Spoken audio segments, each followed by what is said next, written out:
father said, if you work hard, good things will happen. Boy, he was absolutely right.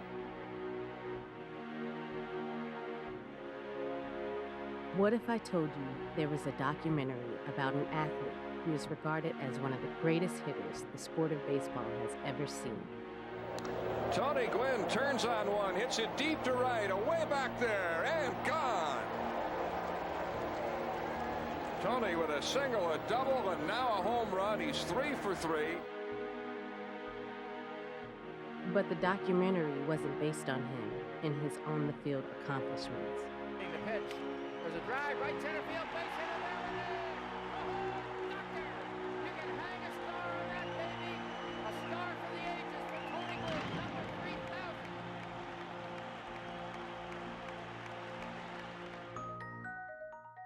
My wife, who, again, I would not be standing here today without her. Honey, I love you. Thank you. My son is here. He made it yesterday. Him and his wife, Elise. Thank you guys for coming.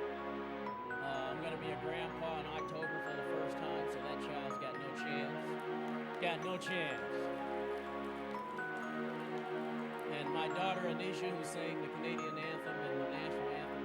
You guys, I'm so proud of you guys. I really am. You guys, your mom did a wonderful job. And I kind of rode in on the back end.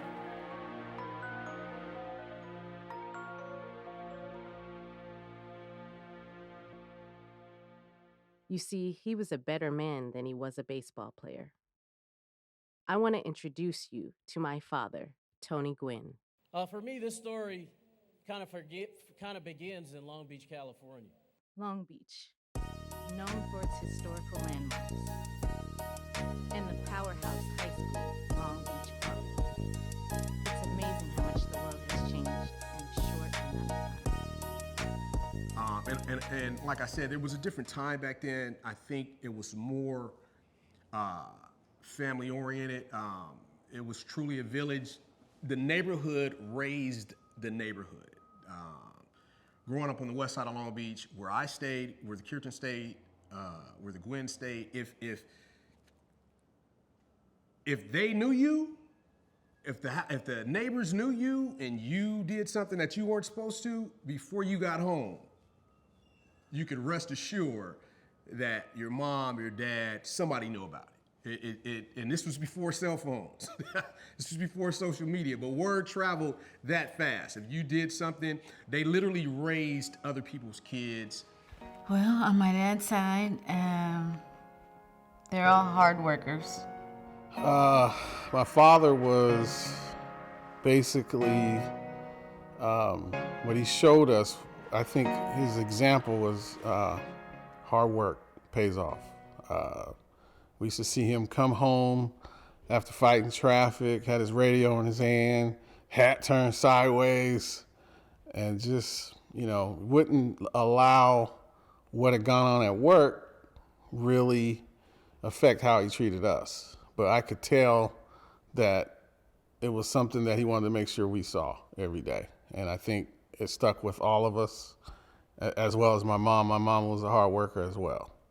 And so I learned a lot of stuff from my father, but basically in our household, we loved to do athletics, but we had to do our schoolwork too. Mom was the real understanding one of the two, but they were both pretty tough and didn't take any mess, as my mom likes to say. And if you screwed up, you knew you were gonna have to pay the price for it. And so, like I said, discipline was a big part of our house. And just having both parents in the home shaped him like no other. I think each parent brought a little something that my dad took from them. And I can't see my dad being that type of person without the upbringing that he had. I mean, the values were strong, and you have no Tony Gwynn without that. Tony used to play against my brother. And every time in the championship, it wound up being the St. Mark Lambs versus the Long Beach Cubs. And, we were on opposite sides. And, I would always see Mr. Gwynn, it was like, come on, Tony, Tony, he can't. My brother was a catcher. He can't throw you out. He can't throw you out. And I was like, yes, he can. Yes, he can. And, you know, the one time my brother threw Tony out, I was, you know, I licked my tongue out like, ah, ha, ha, ha, he got thrown out. But, you know, most of the time he always stole that base. It's crazy to see things now compared to back then, because for me, I came up, that's all we saw. Literally, every kid you knew played baseball. It was the thing to do. It was as common as football and basketball. If you didn't play all three sports, you were considered an oddity. When you talk about baseball during that era, in Long Beach, one name that stood out was Gwynn, Gwynn. I mean, it didn't matter where you went, what side you were from, east side of Long Beach, you knew that name. When it came to baseball, and for that matter, if I'm being honest, basketball. Because there were three boys in that household. There was Charles, there was Tony, and there was Chris. And all three were phenomenal athletes. Phenomenal athletes. I mean, it's happened before in history, but it hasn't happened a lot. A lot of people don't know this. All three Gwynn boys were drafted in baseball. Alicia was, still is, honestly, an incredible athlete. In fact, she played on a flag football team. She's known for running track, but she played flag football, she played basketball, she played softball, and was good at all sports. At the tender age of 16, my dad began pursuing my mother. I remember one time he baked a cake for her. he baked a chocolate cake for Alicia. And Alicia didn't even want to eat the cake. But he bought this cake for her, and it was a chocolate cake. And she looked at it, and she said, I don't know what he bought that for, 'cause I ain't gonna eat it. But, you know, her brothers ate most of it. But this is what he did to try to win her over. But that didn't win her over, but he kept coming. When I started talking to Tony, I remember the first time he brought me a cake, and it was smoking. And at that time, I had some of the football players over, so they ate some of the cake. And, you know, my brother swears that I threw the cake in the trash afterwards, but I did it. It was smoking. We ate that cake. Oh, wow. Wow, the infamous cake story. Now, Alicia will tell this story very differently now, but I remember it. Tony he worked hard. I'm going to tell the story for my brother-in-law. He toiled over a hot stove to make Alicia a chocolate cake for her birthday, which he did. And in fact, he didn't even give it time to cool. So obviously, at the Gwynn home, he grabbed it out of the oven, put it in the box he prepared it for, and brought it to our house to present to Alicia. In fact, when she opened it, it was still smoking. That's how fresh it was. He wanted his girl to have a fresh birthday cake. And I'm not even sure they were officially a couple yet, but somehow, some way, the cake ended up in the trash can. My sister Alicia will say, story has changed, it has evolved over the years, but I do remember that part. The reason as to why it ended up in the trash can, we'll leave that open to interpretation. My mother asked me, she said, who's the young man that brought you the cake? I said, oh, his name is Tony, you know, and I remember my dad chimed in. He said, Mama, that's a good boy right there. That's a good boy. Them are some good boys. Them Gwynn boys are good boys. Eventually, I guess it worked out because she started going over to his house. And anytime Alicia wasn't home at night, it was because she was at Tony's house.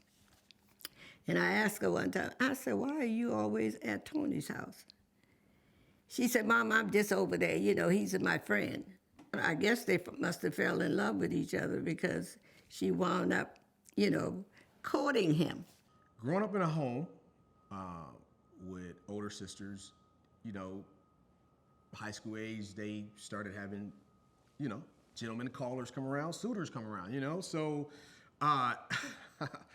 for us, it became old hat, you know, because my dad, the house was his castle. So my dad would, come home from work, throw his t-shirt on and, his house coat, and just lounge in his lazy boy chair. So when guys would come see my sisters, my mom would meet him at the door.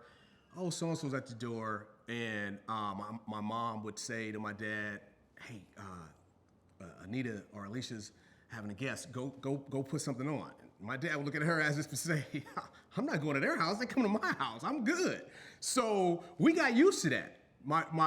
The younger ones got used to that, and we knew who was being rejected, who was being accepted, because generally, and this became a theme in our home, the guys would have to talk to my sisters through the screen doors. Literally through the screen door. You see my sister standing on one side, there'd be a voice on the other side, because we hardly ever saw them. So when we start hearing the name Tony Gwynn being dropped, it was automatically different, immediately different. I recognized it, my brother John recognized it, my sister Cynthia recognized it because of my dad's reaction. So my sister Alicia came home and was like, Mom, might have a visitor later on. My mom was like, oh, really? Who's this? It's Tony Gwynn. My dad wasn't home from work yet, so maybe an hour later he comes home, he gets the same message, and he was like, oh, one of the Gwynn boys, Tony Gwynn? So now, as the younger crew, we're really listening, because we don't know where this is going. And he was the only young man that my husband did not question when he came to the house. He had a very great upbringing. Mr. and Mrs. Gwynn were great people. They taught their kids very well. So now we know, all right, this is going somewhere. This is going somewhere. So when is he coming over? That was the question for my dad. When is he coming over? And Alicia was like, it should be any minute now. So my dad leaves, goes in his room, he comes back out, he's looking real sharp, and we're like, all right, wait a minute, something's going on here. He ain't got the house coat on, he doesn't have the tank top on, he doesn't have the house shoes on, something's different, right? So even my mom was teasing him about it. Lo and behold, 15 minutes later, we hear a knock at the door. And I remember it distinctly because Tony gave his full government name. He knocks on the door, my mom opens the door, and he was like, how you doing, Mrs. Kirchen? My name is Anthony Keith Gwynn. I'm here to see Alicia. Literally, like something out of an old 50s movie, this is literally what this guy did. So now, my brother John and I were like, we're at my mom's heels, and she's trying to get us away from her. We're looking like, who is this guy? This never happened before. My mom was like, sure, Tony. Opens the door, come on in. So now, we like, all right, yeah, we're going somewhere here. This is way different. So my dad's in this lazy boy chair. Tony comes in. My dad gets up to greet Tony. Hey, Tony, how you doing? He was like, hey, Mr. Kirchen, how are you? Anthony Keith Gwynn. I know who you are. Come on in, sit down, make yourself at home. And then my dad says, Alicia, Tony's here to see you. Like, he been knowing Tony forever, right? So that day is burned into my memory. I was 4 years old when I met Tony Gwynn. Alicia was a referee one year in a summer league, boys summer league. And his dad coached football and he coached basketball. And I remember the day that Mr. Gwynn, he was a no-nonsense coach, but he was also an emotional coach. If he thought you called a bad call, he would say something to you, and I will never forget, I kicked him out of the game. And my dad just looked at her like, what? So later on, I don't know, maybe a couple days later, she was nervous about coming to the house. And my dad was, hey, heat of the moment, still love you, come on in, So, yeah, she did. She actually threw him out of the game. I think at an early age, he knew that he needed a partner that was going to be able to, hold her own and also go along with the program, have that, flexibility. And I think he knew when he met my mom that she was that person. It was time to leave Long Beach Poly. There's a few different versions on how my dad chose San Diego State, but at the end of the day, he was all about Aztec pride. Well, the opportunities he had for basketball and baseball, it literally became a great debate in Long Beach. I don't think people knew or know how good he really was basketball-wise, because and of course you wouldn't. I mean, Hall of Famer baseball, obviously he made the right decision, but Tony was an incredible basketball player, and was one of those guys. He could give you whatever you needed. His natural role, the way he was wired, was to be a facilitator. He dish, score a few points here and there, but he can literally do everything. If you needed rebound at 5'11", 6 foot, if you need a rebound, Tony could get you rebounds. You needed points, he could get you points. Wow. Tony's basketball game was that of a point guard that's hard to guard, could go anywhere on the floor he wanted to because he had really good handle, had great court vision, great anticipation. Basketball was really his first love, not baseball. I mean, when he played at Poly did not have a good baseball team when he was there. I think they were getting beat all the time, but he happened to be a good player, He stood out because he was a good hitter and everything. My senior year in high school, I just finished playing basketball. I was getting scholarship offers from really all over. I just come home from school and I was talking to my mom, and I told my mom, I said, Mom, I think I'm not going to play baseball this year. I think I'm going to take this half a season off and concentrate on getting ready to play, major college basketball. And my mom looked me right in the eye and she said, Tony, if I were you, I would play baseball because you never know. I remember going to a barbershop to get my haircut, and that came up. Where was Tony Gwynn? What was Tony Gwynn going to do? Is he going to go play hoop? Is he going to go play basketball? Oh, I think he should go here. I think he should go there, blah, blah, blah.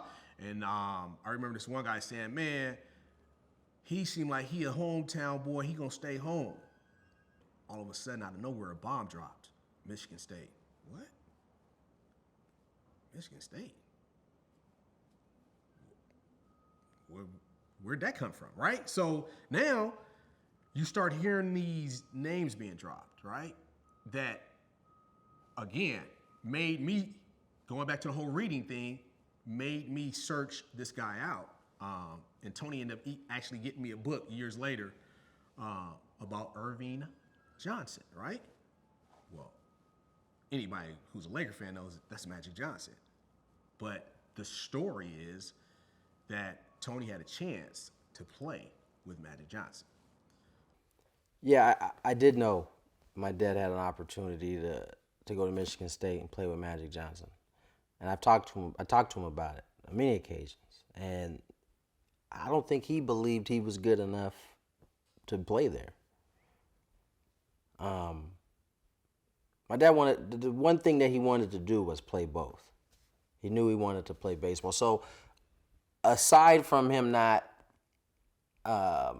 necessarily believing he would fit in on the basketball squad, and rightfully so. I mean, they did have Irvin there at 6'9". I mean, you just didn't see something like that at that time ever. But he wanted to play two sports, and I don't believe Michigan State was going to let him play two sports at the time. He was being recruited by a bunch of schools, and one of the schools that really piqued his father's interest more than his was TCU, because Mr. Gwynn said that was a good school and they were just up and coming. And so when I decided to start looking at schools, I had to make sure that I could play both. And for me, I'd narrowed it down to three schools: Texas Christian University, Cal State Fullerton, and San Diego State. And first visit was a Texas Christian, and basketball was no problem, but baseball was going to be a problem at TCU. And plus it was far away from home, and I kind of wanted to stay close. And so when I went to visit Cal State Fullerton, which was really the school I wanted to go to, once again, basketball was no problem. And so Bobby Dye was the coach at Cal State Fullerton at the time, and he took me down to see Augie Garrido, the baseball coach, and took me to his office, and I sat down, started talking to him about how I'd like to play baseball after basketball season ended. And he looked me right in the eye and he says, Tony, baseball is a full-time sport. When Alicia went to San Diego State, we knew he could go to San Diego State. And so I think my dad was the last one to figure that one out.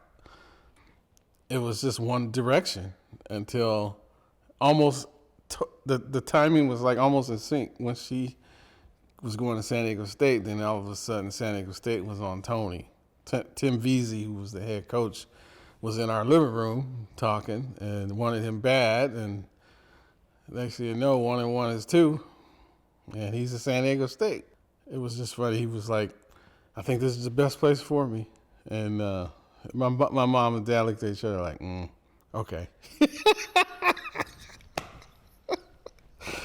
Oh. And boy, did I get in trouble for that, because, you know, Mr. Gwynn was ready for his son to go to TCU, and when he changed his mind, Alicia Curtin got blamed for it. They was all over me, and it wasn't my doing at all. He just decided to go, and everybody was just like, it seemed like the whole west side of Long Beach was mad at me because he chose to go to San Diego State. They got over it. I don't think they were like really upset because he was close enough that they could still see him, go down and see him. So it worked out. It was the best for everybody.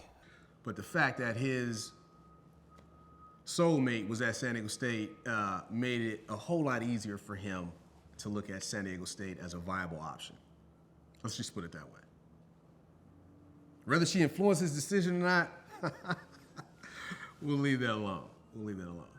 And then we went to San Diego State to play basketball. That's when I really started paying close attention, because San Diego State was playing some very good teams. And he did really well. He was a really good point guard. But I enjoyed watching him. Me and Alicia used to go to the game. I enjoyed watching the game. I remember one game they were playing BYU, and he looked at me and Alicia in the stands and just shook his head like, yeah, we playing tonight. They blew him out by about 20-something.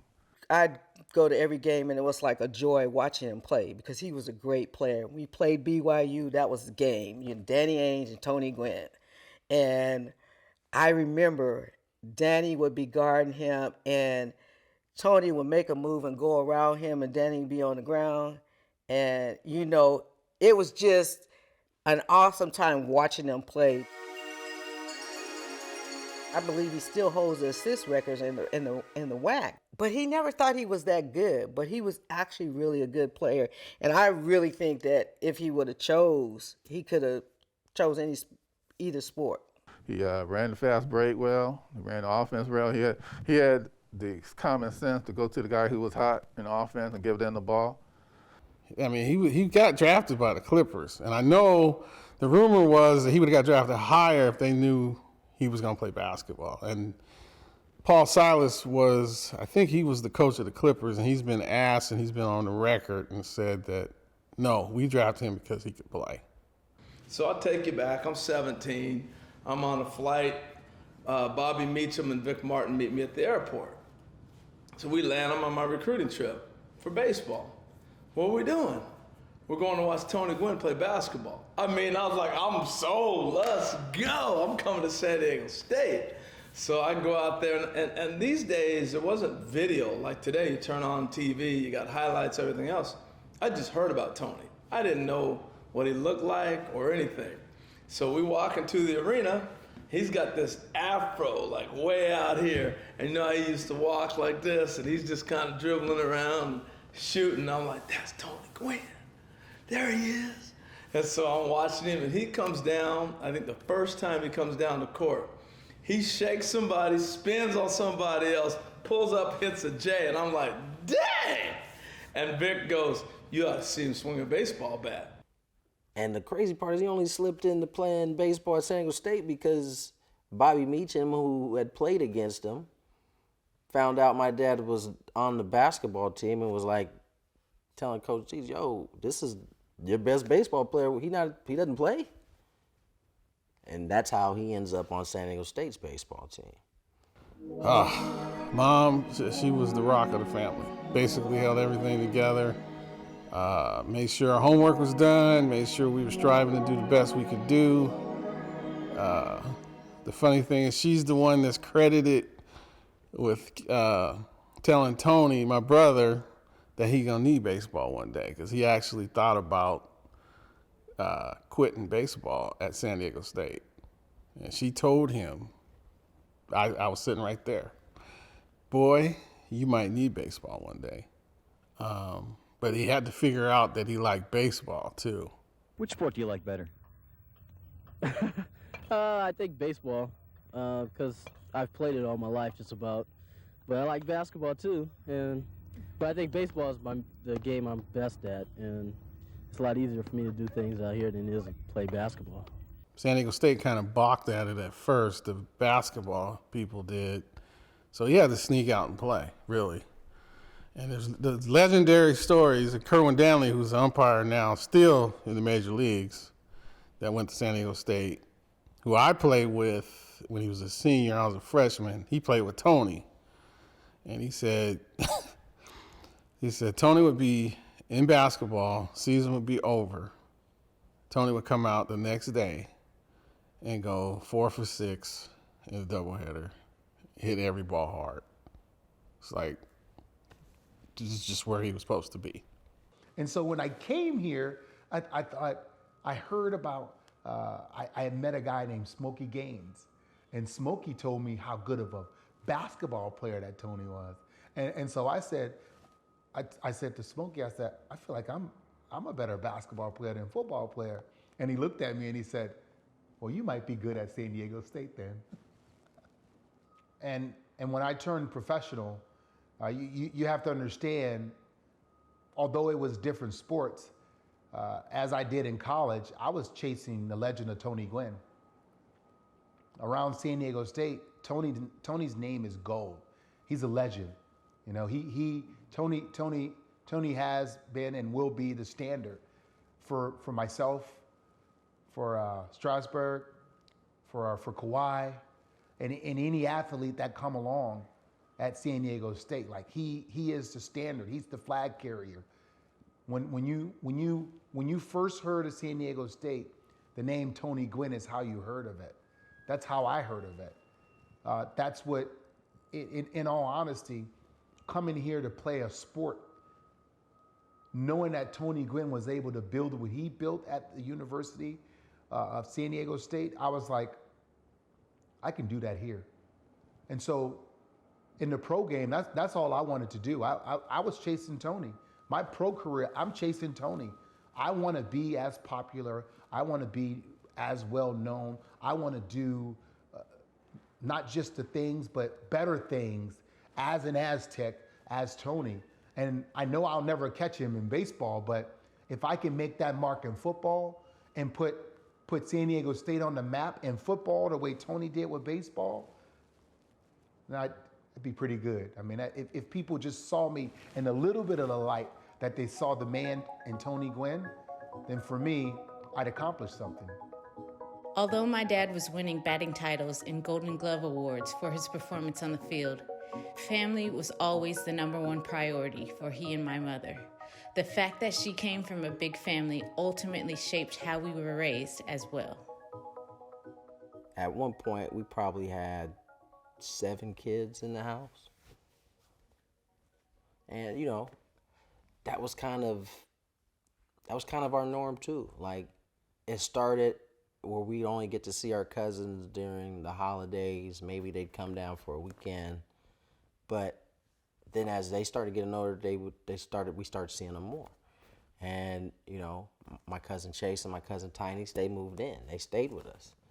And we loved that. I mean, we were used to we always enjoyed the dynamic when my grandmother and my aunts and uncles came down for Thanksgiving or Christmas.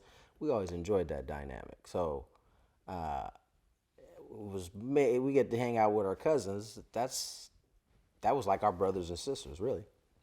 And I think that's one of the things that the family was about. It didn't matter if, like, every family had, like, you know, their moments where things could get a little heated, but there's always Like love supersedes all that. Growing up in the Gwynn household was a lot of things. It's fun. It was eye-opening. It was full of life, full of love, full of just moving and grooving and living life. I mean, we did everything together. We moved as a unit. And, you know, I don't think I know anybody who's had a childhood like I had. And two dedicated parents that were, you know, doing their own thing, but they were going to make sure that you were on the right path and doing what you were supposed to do. But when I first met Alicia, I was like, of course this is Tony's wife. I mean, they're the same person, you know? She got a little more fire than Tony. They were perfect. Like, Alicia will let you know. Tony will let you know politely. If you done messed up or if he's upset about something, he'd laugh it through. She'd be like, no, come over here. We got to talk. You know, and so that was the difference with those two. But what a perfect dynamic. And yeah, I mean, if you meet Alicia and you met Tony, you knew that they were one. Best part of being Tony Gwynn? My family, for me. You know, all the adulation and people knowing who you are and stuff, all that is great and stuff, but just having a family that loves me, for me, not because I'm a baseball player, is the greatest. Right fielder, Tony Gwynn. My dad's professional baseball career was spectacular. But not anymore. Into right center field. Noble to Gwynn. Breaking ball. Hit down the line. Extra base hit. T. Gwynn. They'll never get him. The throw. Not in time.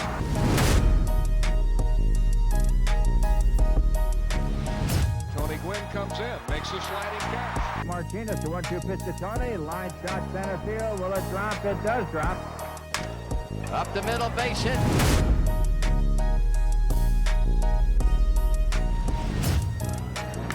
And he smokes one into center field. This is well hit. Tony Gwynn on the run. He's got it.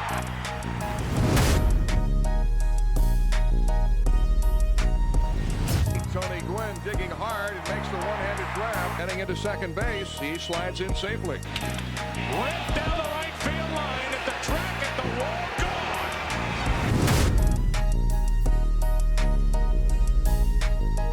Gone. Against the Cardinals.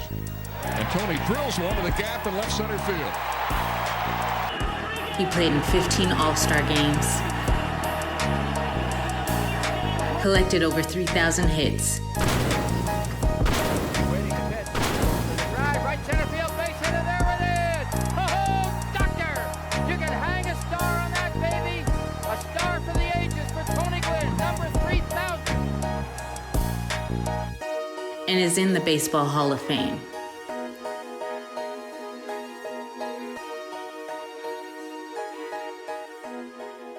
I didn't want this film to be about him as a baseball player.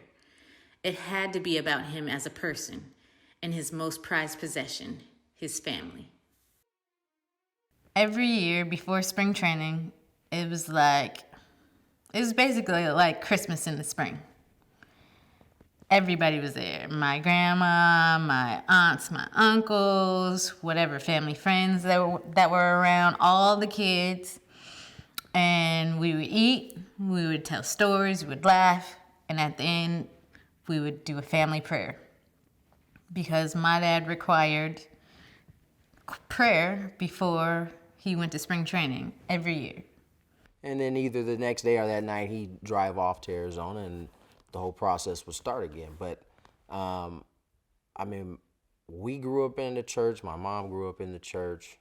Her brothers and sisters grew up in the church. So that was, you know, prayer was something that we all believed in, and we were 100% sure that was why he was having the success he was having. So, of course, before he left, prayed for his body, get through the season, and we prayed for him to have a good year.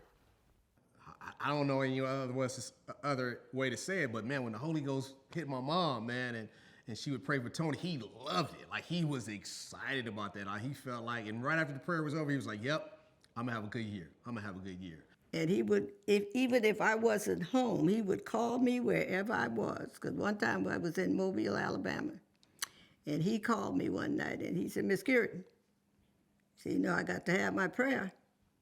So you got to pray for me now before I go to spring training. Now, I'm not going to spring training until you pray for me. So I prayed for him over the phone. And he used to have a little joke about me praying for him, because he said I would make some kind of little song, you know, not a sound, but the sound that I made, whatever that na is, I want that before I go to spring training. Alicia and Tony were just very, very unique. They were probably one of the most giving couples I've ever met in my life. When did I not see my parents do things for other people? That was just a mainstay in the house. I mean, from as young as I can remember, my parents were always giving, you know, whether that be things, time, money, whatever. If they felt like you were somebody in need, they were going to do everything they could to help you. They took people in, they tried to help people. They were constantly trying to do positive things and affecting lives. And heck, they certainly affected my life and my family's life. They provided me with a family atmosphere where you had a mother and a father that were there, that of course loved each other, respected each other, that put God first, that was successful in all areas of life, whether it was professionally, academically, personally, socially. And so it provided me with an opportunity to see something that I otherwise would not have saw in Southeast San Diego. I'll give you an example, like in terms of how big of a heart they had. Like, there's stuff I found out about my pops, like after he passed, that I had no idea, right? And me and my dad were super tight. But like finding out that he bought a Bat Boy a car one year that was, you know, his car was beat up. Just things like that. Stories about him donating, you know, shoes, money, that he was never one that really needed a camera there to do that kind of stuff. Like, he just did it. And there's a reason why I'm finding out about it after he passed, because it wasn't something that he necessarily needed to talk about either. Like, Tony, like, freaking amazing. Like, he the type of guy, he would sell you a car for $1 just so to legitimize the purchase. You know what I mean? He's a guy who sees a dude who was on a bus stop, and he saw him frequently, and I guess he stopped. This man told me this conversation. I don't really know the guy from Adam, but at this time, Tony was working at San Diego State. And he says, man, I loved Tony. Like, he was like, I don't know if you guys know this, but I would see Tony, and one day he stopped, and he asked me, where was I going? He was like, I see you at this bus stop all the time. Where are you going? The guy told him, I mean, he's telling T, I'm going to work. You know, I'm going to work. And he said, you take the bus there? He was like, yeah, you know, I'm taking the bus. Right now, we just, you know, they're down to one car or something like that. But fast forward, he got a car. So that's who Tony was. So the kids used to go shopping a lot. You know, they would have money to pretty much do whatever they want with it. And so one time I took them shopping at the mall, and they had their friends with them. And we walked around the whole mall and went into all these different stores, and I noticed that Anisha and little Tony weren't buying anything. They were buying stuff for their friends and the people who they were with. So by the time we left, they had used all their money to bless other people, to buy stuff for other people. And that was just their MO. You know, if we went somewhere, they were always taking care of everybody else and never thought twice about, you know, oh, should I do this? Or I want something for me. It was normally when they received something for themselves is when they were like with Alicia or Tony and they were purchasing it for them. But if they had their own money and they were with friends, they were always, friends and family, they were always using their money for everybody else. So I'll never forget that time. And I was shocked. I'm like, wow. And they were like, yeah, it's okay. We don't need it. We don't need anything. And so, yeah, and everybody was happy. They were happy because they were doing good, and they were, helping other people out and allowing them to. And it wasn't even like, sometimes people do things because they're feeling sorry for somebody. No, it wasn't like that. They did it because they wanted to, and they wanted to, they just had good hearts. And so I thought that was quite interesting. That was a lesson learned from me, that little kids that young had a heart of giving. But then, why wouldn't you when you have parents like, Tony and Alicia that are always giving? My parents let us know at an early age that we were growing up with much more than, a lot of kids, and that we had to be grateful. And so by the time we were going to the mall, it was like, well, I could get whatever I want when I want. Why not, spend this money on my friends? Because I know they're not going to be able to get what I get. So it was a no-brainer. And that's been the motto since we were young. And that came straight from our parents. 2-2 on the way. Gwynn shoots one right center field. That could drop it well. Way back into the gap. Gwynn around first. He may try for three. Yes, sir. The right fielder. My dad was uber competitive, and that didn't stop when he left the ballpark. He was just like that at home with his family. My Uncle Clay, my dad's agent John Boggs, my dad, I can't remember who the fourth, his college roommate, are down there playing 2-on-2. Oh my God, so yeah, there was a game that got pretty heated. I believe John Boggs was there, so you could ask him about it. Another one of Tony's friends, Kenny Davis, was there. You can ask him about it. So yeah, we were going at it, man. It was good old-fashioned late 80s, 1990s NBA ball. We were banging out there, man, and things got heated. There was face-to-face arguments. Guys had to be separated, and it was all about winning. And if I'm being honest, my team was getting the better of his team. That's when the charge happened, and then all hell broke loose. And next thing you know, it was a heated argument, a heated exchange. And so, as it goes down, there's a bunch of commotion going down there. My mom, my aunties run out to see what's going on, and my Uncle Clay and my dad are like pushing one another, and it's like getting physical. From there, it just went not so well. It just went haywire.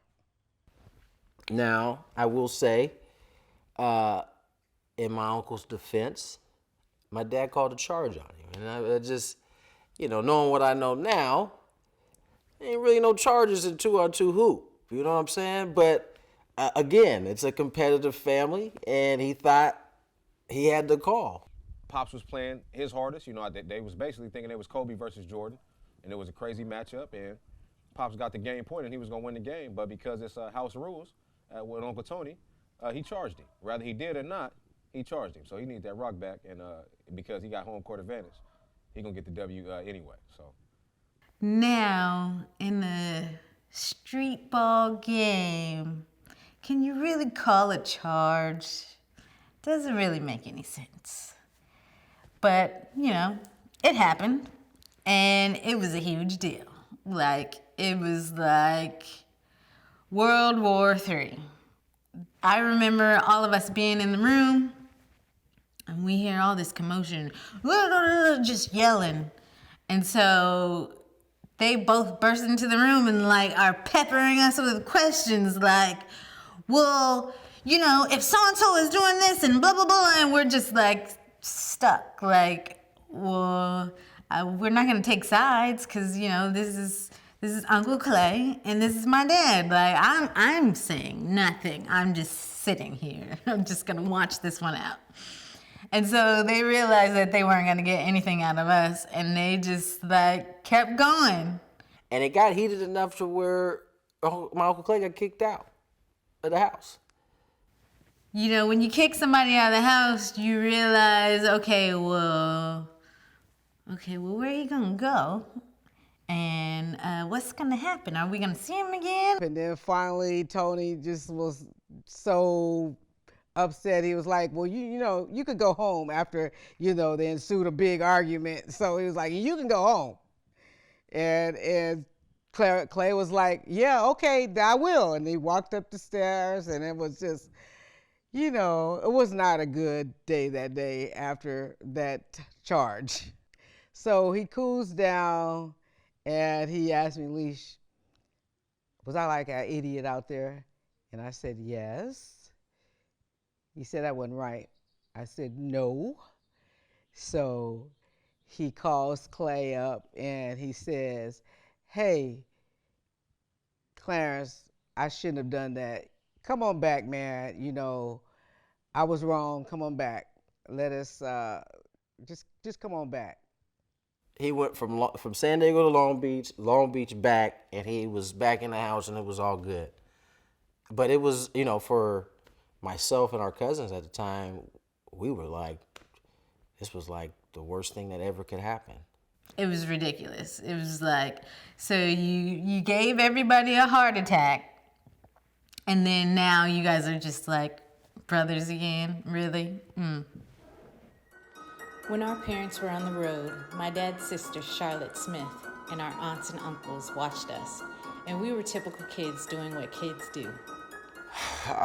Are you referring to DirecTV? Is what are we talking about? Well, anytime my dad came in to talk to us kids, he was stern, but it wasn't like, don't approach me stern. It was like, hey, I just need to know who did this. Very like diplomatic, like you can tell me.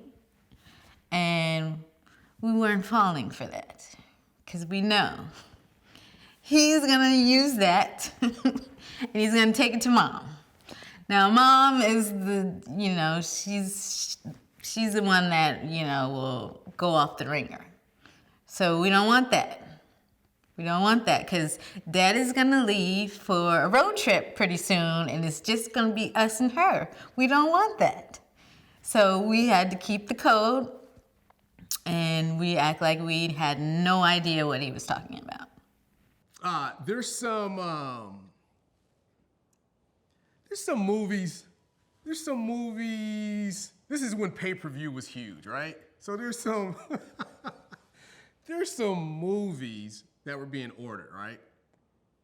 Movies were being ordered like candy was being eaten, right? So the bill ended up being like upwards of $700, right? So I come over one day like I always did, just to come see the Gwynns, hang out with the kids. And Tony was like, hey, he called me Junior. He was like, Junior, I gotta talk to you, man. So, and I could tell that there was just some interpretation on his face. He didn't really, he knew he had to say it, but he didn't know how to say it. So he was like, sit down, man. I was like, all right, what's going on? And he's looking at me, he was like, I don't know how to, I just gonna come out and say it. He was like, man, listen, man, I love you, but you gotta stop ordering these movies, man. And I'm like, what are we talking about, Tony? What movies are we talking about? So as he says this, Tony Jr., Chasen, Tynice, and Anisha literally stand up in unison and walk in a single file line out of the living room to the back of the house. And I'm like, all right, something's going on, right? So he's talking to me, he's like, yeah, man, like, you don't have to worry about the bill. I'm gonna take care of the bill. Just, you gotta stop ordering movies. I was like, T, bruh, I didn't order no movies, man. So he was like, what? And my poor brother-in-law was like, what? Are you serious right now? His face was blank. And Alicia's in the background saying, I told you it wasn't Junior. I told you it wasn't Junior. He was like, are you kidding me right now? He said, you serious? I was like, T, I didn't order one single movie, bro. And he was like, no freaking way. So then he says, Tony, Jason, Tynese, Anisha, come back up here. So they all come back up, single file line, and they're standing there. And he was like, y'all sit up here and let me accuse y'all uncle of ordering these movies, and nobody says a word. Nobody says a word. And they're looking at each other. Nobody's saying anything. They looking at me. Nobody's saying anything. He was like, so is somebody gonna say anything? Somebody say something. Silence. Sure did. Sure did. Because you know why? We knew that he knew the code too. So he was going to take one for the team. So, you know, we're like, what? I have no idea what you're talking about. No, it wasn't me. Was it you? No, it wasn't you. Oh, no. We're good here. There's nothing going on over here. You need to check with him. See if he did it. No. He snitched. He said, hey, man, remember that day when I accused you of ordering those movies? And I said, yeah, I'll never forget that day. He said, you know what, man, I'm sorry. I'm so sorry about that. And he was cracking up. I was like, Tony, you don't have to apologize for that. He was like, no, but I'm sitting there thinking about it. It's like, oh my God. He was like, they really did a number on me. They really let me think that you ordered. He said, and you know what's funny? He said, they never said you did. He said, I was the one who was like, it was junior high. And he said, they just went with it. He said, but they never actually accused you. He says, it was totally my fault. He said, they just went with whatever I said. He was like, and he was like, again, I'm sorry about that. I'm like, man, are you kidding me right now? I forgot all about that. Ladies and gentlemen, former President Ronald Reagan, and how good it is to have you here in the ballpark. I thought it was Tony Gwynn. At the plate right now. Yeah. He played basketball in college, and then he was offered, or he was drafted by both the Los Angeles Clippers and the San Diego Padres. He's a remarkable athlete as he draws ball four. Brings up a point. His wife used a lot of videotapes so that he could study them. Did you use videotapes at all in your career? No, I'm afraid I was a little before that. Before my dad was coined Mr. Padre, he had another name. It was Captain Video. Well, it was my mom who first started recording my dad. He was in a slump, apparently. It's still hard to believe, because I mean, I've gone through the tapes. I've looked at his statistics. I'm like, nah, that really wasn't a slump. But apparently he was in a slump, and he wanted my mom to record his at-bats. You know, and I felt so bad for him. I needed to find something, you know, because he would call and he sounds so distraught, you know. And I hated hearing him like that, you know. And I just was trying to figure out something. And then that's when I decided, like, you know, we tape little Tony all the time. Why don't we just tape you? I could put a tape in there and we'll just tape your at-bats. He said, that's right, Lee, you could do that. I wasn't into those machines, and I said, just tell me what to do. He said, so when I get up, when they announce I'm coming up, go ahead and hit the red button, record. And then he said, after I finish hitting, let me run to first base, let it all play through, and then turn it off. And so I just learned to tape his at-bats from them. In June of 1983, I was struggling bad. I was hitting 220. And we were on the road, and I called home, and I asked my wife, I said, honey, do you think you could hit the record button for me? And we had an eight-month-old. Our son, Anthony, was 8 months old, and he was running around the house in diapers, tearing everything up, pulling stuff off the tables, just a real active child. And luckily for me, my wife said yes. She hit the record button, and from the time I came home from that trip to the day I retired, I was a big believer in video. Video made I would not be standing here today without video. Well, he's way ahead of the curve when it came to that. So that tells you something about his cognitive thinking at that stage because he was way advanced. I guess Alicia carried around the equipment for him. He's not going to do the heavyweight. He's going to make somebody else do that. That's Tony. Well, that was his first video woman, I guess.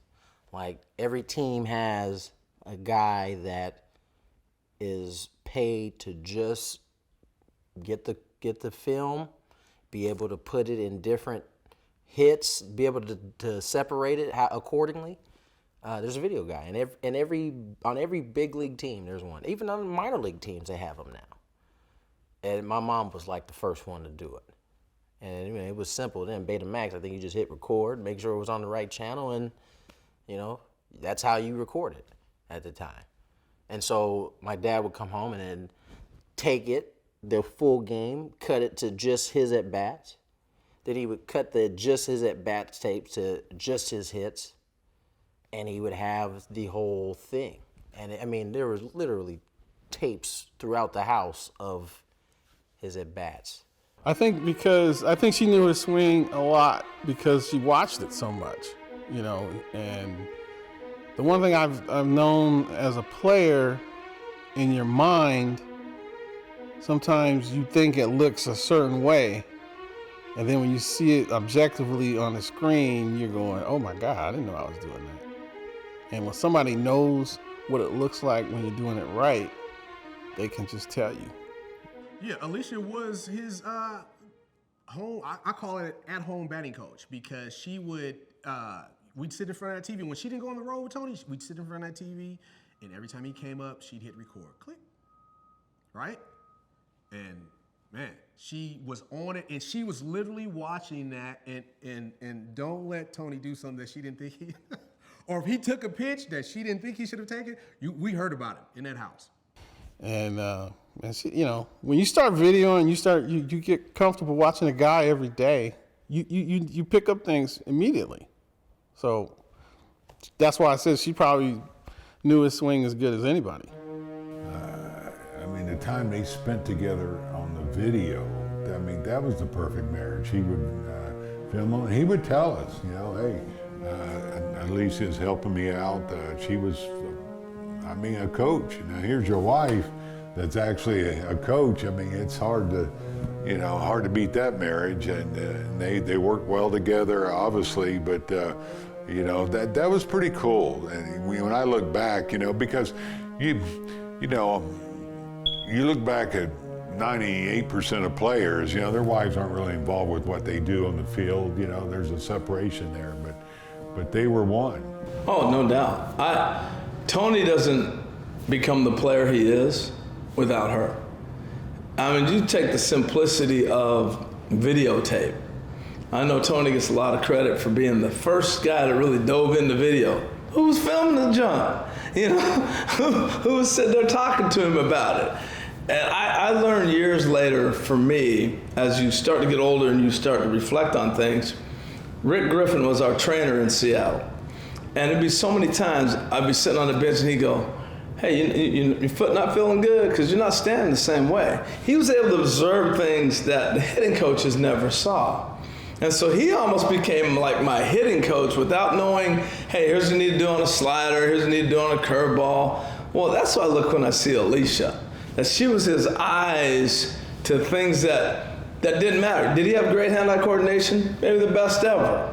Could he figure out if I was getting here or there? Yes, but she was able to say, I don't think you look right in the stance. You're not getting your weight shift. You're not doing this or that. Pointing out the little details that he could then take back and be able to examine it and make an adjustment.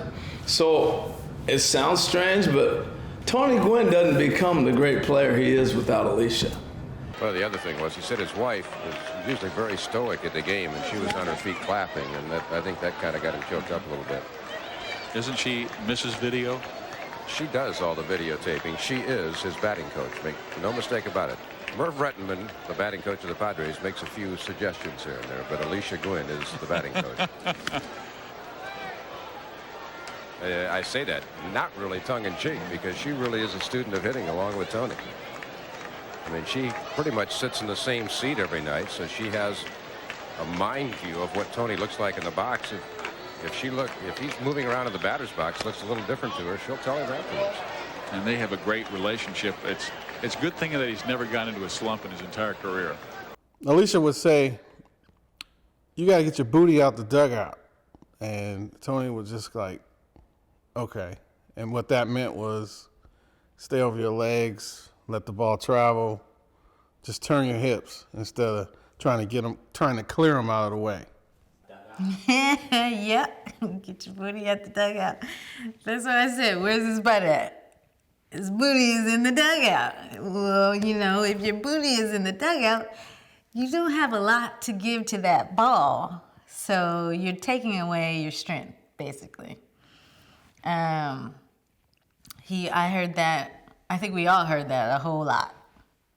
That was the phrase around the house, man. Oh my God, man. Like, oh, Tony, what are you doing? Oh my God, why is your booty in the dugout? Why are you lunching? Why are you out front like that? Like, it's just like she was on his head, or she got so good, she'd be watching the game. And she'd say, "I know what's coming. He's gonna throw you off speed pitch. Tony, be ready for it." And sure enough, 9 times out of 10, whatever she said was coming would come, and Tony would either whack it through the 5.5 hole or, double off the wall somewhere. The 1-0. Line drive, base hit into the gap. Snyder after it, Butler after it. It's tied, and San Diego with the throw to the plate. Will it be in time? No. A bases clearing double, and the Padres come up with 5 for the victory in the 9th. Once my mom started getting back into, her thing, the responsibility fell on us. And the cool thing about my dad was, if we did it right, then we could get like the end of the year video with all his hits, but we could choose the music. So it was like, we got to do a good job, because I want to put my song on the video. That was it for us. So we recorded all the at-bats, and sure enough, after every season, my dad would put all the highlights together, and he would ask us, "Which song do you want to put on there?" So that was like a prize to us. John Smoltz, he's really a good young pitcher. Throws hard. Fastball, changeup, good slider, good curveball. This is what I call working the count. I'm trying to work the count. I'm ahead 2-0. And off a young guy, you just feel like you're going to get the fastball. But for me, sometimes I get ahead in the count and I don't want to be too anxious, so I'll just take a pitch. And it's 2-1 now, and I'm still ahead in the count. So as a hitter, you feel like you've got the advantage, because he doesn't want to throw you a good pitch to hit. Well, it looks like a change. Oh, he got it up. And that's the one pitch when you get it up. If you make a mistake with it, a hitter really takes advantage of it. All 4 of these at-bats that we saw today, I just remember in my own mind. He started having a lot of success with knowing his opponents and what they were going to do to him. So then at one point, I can't remember who the general manager was of the Padres, but he went to the general manager and said, "Look, why don't we go half on video equipment for the whole team?" So Tony literally was putting his neck out for all the players around him, because he knew it was only going to help him. And I think it was Randy Smith, who was the general manager at that time. He met him halfway. They came up with a video room.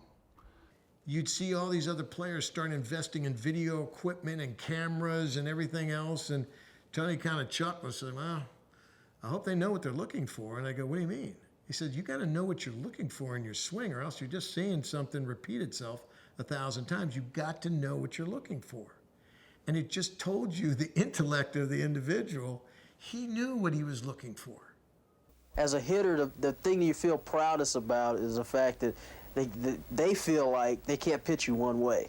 You know, they have to keep changing it up on you, because if they can pitch you one way and get you out consistently, then you're making some mistakes. You're not doing things consistently well. But when they have to keep changing on you, you feel like I must be doing something right, because they keep telling me, God, I throw a ball away, you hit it to left, I throw a ball in, you hit it to right. I mean, I throw it down the middle. That's my only hope. I hope you hit it right at somebody. And I hear that a lot. He by far was the guy that brought video to baseball. My dad loved being a baseball player and was grateful that he played 20 seasons in the major leagues. But the 1990 season was by far the most difficult, not because of the opposing teams. His character was attacked by his own teammates.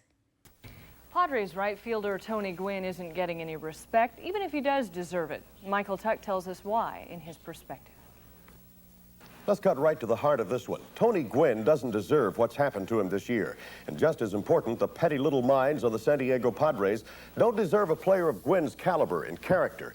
After his shabby treatment this summer by both Padres management and a handful of disgruntled players, nobody could blame Gwynn if he rounded third, crossed home, and just kept right on going. Now, you know as well as I do that Tony Gwynn loves this town, but I wouldn't be surprised to see him play out his option and get the hell out of here. Go somewhere else where the players and management would appreciate his 4 batting titles, his solid work ethic, his honesty, and his good nature. Year in, year out, he's the best player this team has, yet 6 other players have higher salaries. But Tony's real problems this year aren't about money, they're about respect. Early in the season, Padres players, who'd give Bart Simpson a run for his money when it comes to underachievement, closed the clubhouse doors, and several of them blasted Gwynn. They were led by Mike Pagliarulo, who as a ball player is a lot like a cricket. You know he chirps a lot, but there's no evidence to prove he ever does anything more productive. Then there was Jack Clark, a sourpuss who normally talks in grunts and snorts and historically plays only about half a season a year. Throughout his career, about the only person of note Clark has gotten along with is George Steinbrenner, but then snakes and spiders sometimes coexist too.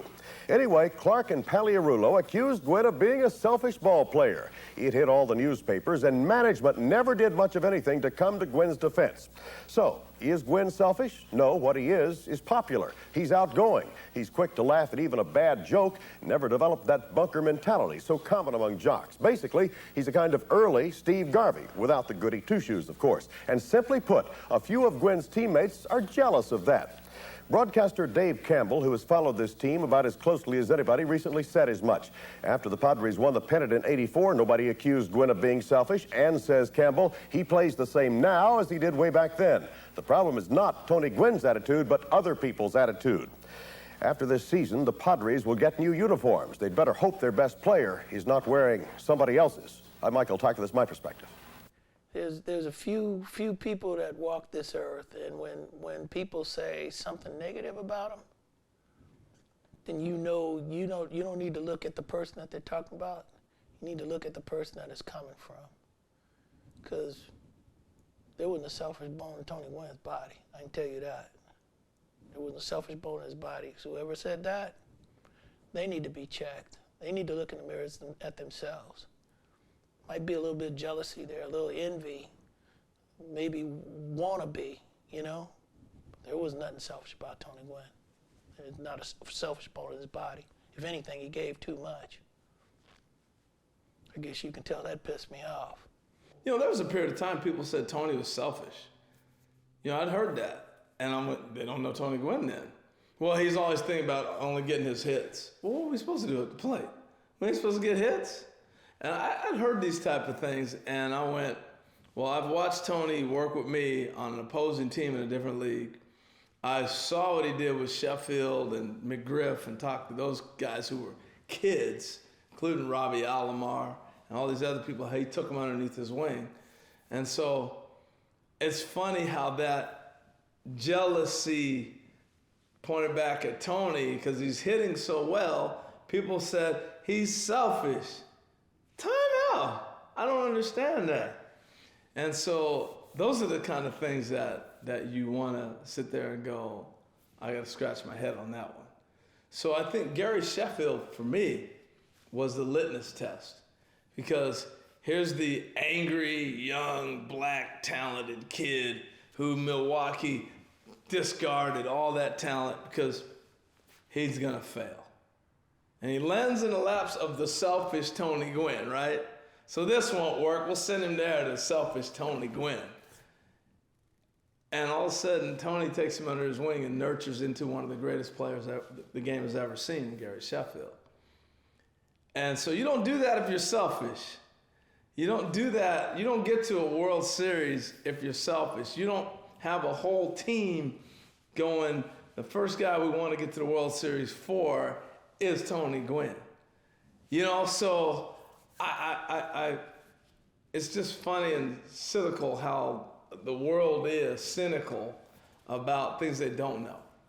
And that's the beauty of this. This is so you can know. Not what you're guessing, not what you're thinking about, not what you've heard, not what you've rumored, but this is the facts from people that know him. And that's what's so great about this documentary, is you're gonna get to know Tony for who he is, from who was around him. So I take Gary Sheffield as, God, that's the poster child of the greatness of Tony Gwynn.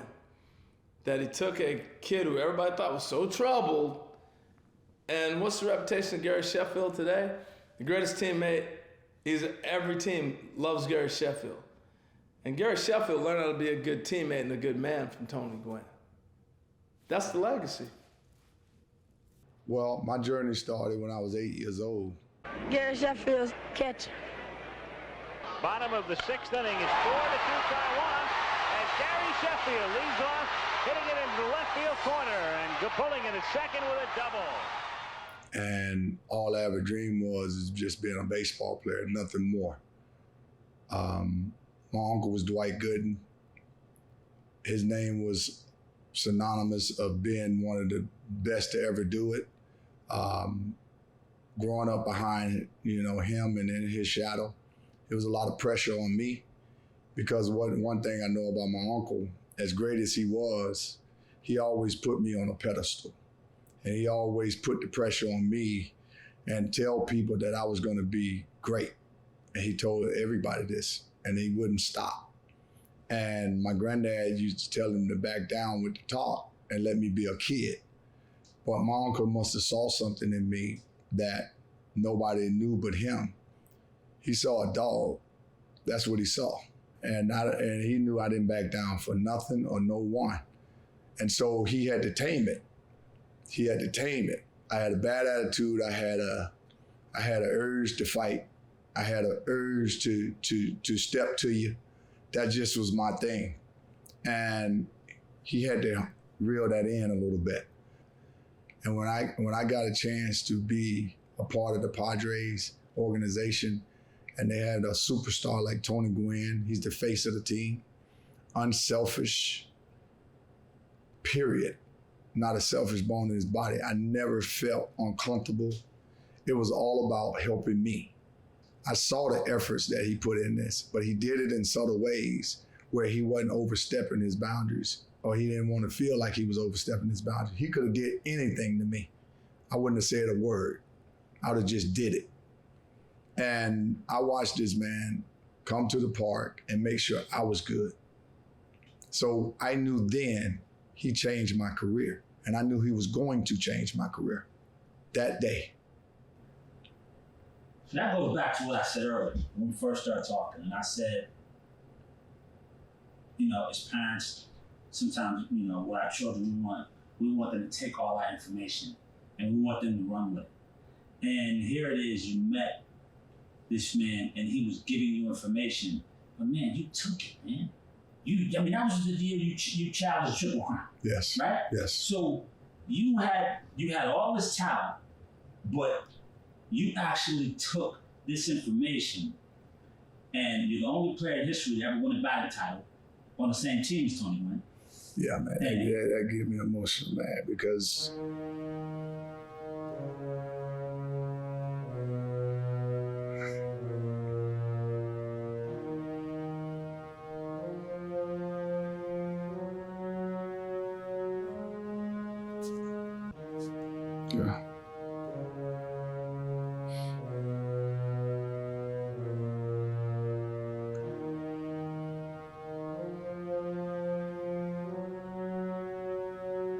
batting title is synonymous of Tony Gwynn. And when you say that, when I hear that word, That's the guy I think about. And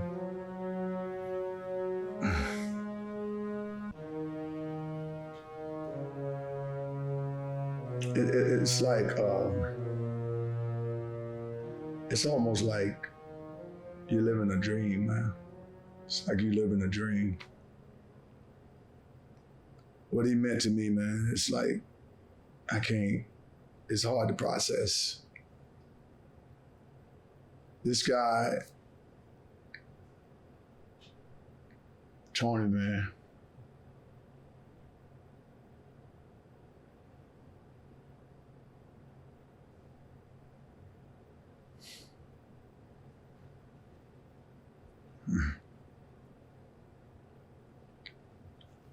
sorry, man.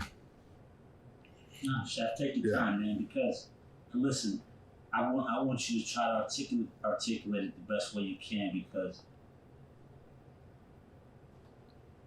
his grandkids will get a chance to understand the man he is, and you're helping with that, you know? So the best way that you could describe it, I mean, take your time.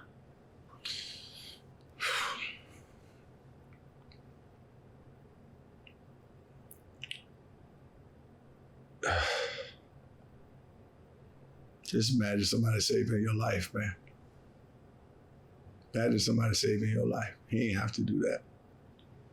He didn't know me.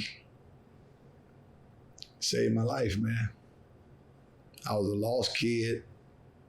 I had a lot of height, a lot of pressure. And he got a job to do, and he helped me do mine. People don't understand that. This is how he make a living. He got a job to worry about himself, but he worried about mine. I have never had people do that for me. And when he took the time to say, son, let's go in this cage, man. The words that he spoke to me, man, it's like, it's so powerful. It's like, when you know better, you do better. I didn't know any better. He helped me understand life. He helped me understand the game. He helped me understand people, what they're really saying. You know, all of these things. And when that word batting title is mentioned, that's his award. That batting title, it should be named Tony Gwynn. They should name that award that. And that's how much he meant to this game. And that's how much he meant to me. I mean, you know, when you won it, just like when he was watching the ticker with his wife, when you won it,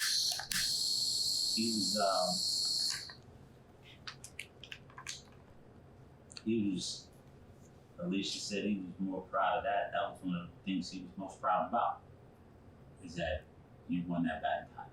Think about what you just said. Think about what you just said. He's putting me first. Somebody he didn't know. And people would never understand this, man. That you can't pretend that. You can't fake that. I'm telling you, man, this man don't have a selfish bone in his body. He played hurt. I watched him play hurt. I watched this. And it was no excuse for me not to go out there and lay it on the line for him. I used to pick up his glove. I used to pick up his bat. Whatever it was, I made sure I was just following this man. I followed him everywhere he went. Couldn't get rid of me. And I tell you, man, I loved every minute of it. He helped me when we playing a tough series against the Dodgers, the Giants. He helped me get through those games because I watched his approach. I had no approach. My approach was, it's another game. This is an important game because that's West Coast against West Coast rivals. But the way he approached tough games is preparation. If you prepare, nothing can throw you off. And when those are the kind of words that he exuded in my brain, preparation always overcome anything. And so he always kept me prepared. And when I learned how to prepare myself, that's when the magic started happening. When I start knowing how to do it myself, he just let go the leash and let me go. And then everything slowed down. Like I said, I couldn't do no wrong because I was always prepared. And from that day on, that's why I played 22 years, because of him. Because I was always prepared for anything. Anything you throw at me, any picture you try to paint of me, I'm always locked into what I got to do. You don't call Tony. I've heard you call Tony Pops. Yeah. Why is that?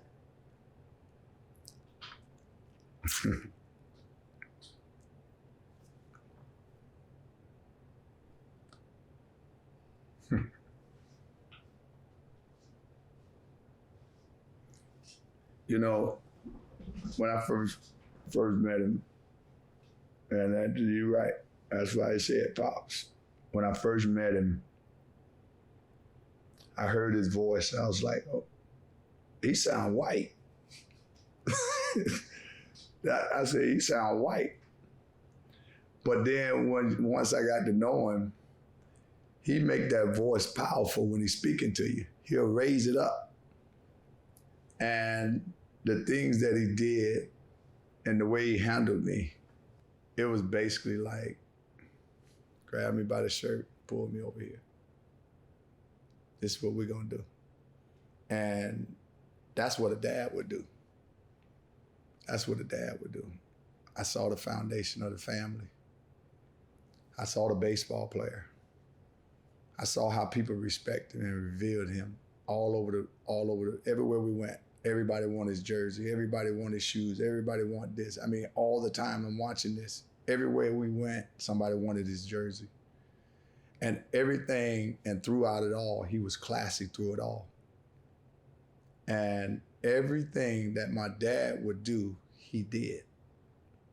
When it came to if I was getting ready to go this way and he don't go that way, grab my shirt, pull me back. Because I was a guy that I like to fight. That's what I'm known for. Not just saying physically fight. I'm a fighter.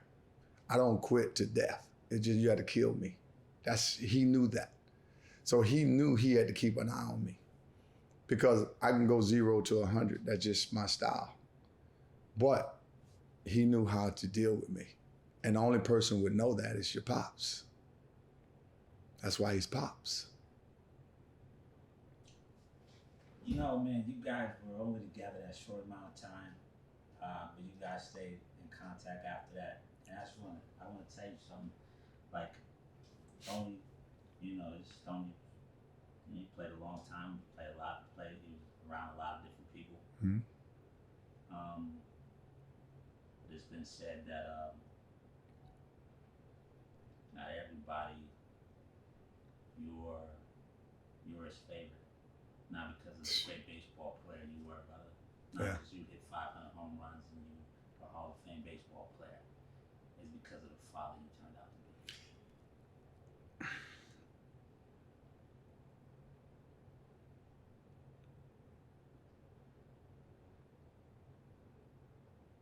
It means the world to me, man. That means the world to me. I've been a lot of places and done a lot of things, but that's my life now. That's my highlight moment of Major League Baseball. If nothing else ever happened to me in this game, that's all I need to hear. I'm good now. I'm good. There are situations that make time stand at attention. Moments that you can recall exactly where you were when those events took place. Our world started to unravel with a phone call. Alicia called me, said that first she called me that morning saying he was getting some tests run. He had like a growth, like on the side of his face. It was getting bigger. And finally, he went to the doctor to see about it, and They did a biopsy. And it was supposed to be a routine surgery, in and out. She's like, your dad is out of surgery. He's doing fine. But I have some bad news. And I'm like, you know, what? And she's like, you know, your dad's been diagnosed with cancer. And all of a sudden, just within seconds, Anisha starts crying. And of course, we were just there to embrace her and hug her. And man, the wave of fear and the unknown just came over me, and I was just, you know, just so taken aback, shocked, and fearful. I'm in Arizona. Getting ready to play the Diamondbacks, and I think my mom either called and left a message, or I actually spoke to her. I think I spoke to her. And yeah, I think like most people, when cancer is new to your setting, when you hear it, you immediately think the end. I think at least that was my thought. And it crushed me. I remember like leaving out of the locker room, going down into the dugout, because it was early. It's probably like 1:30 Arizona time, so nobody's really at the field yet. A couple guys were there, and I just broke down on the bench.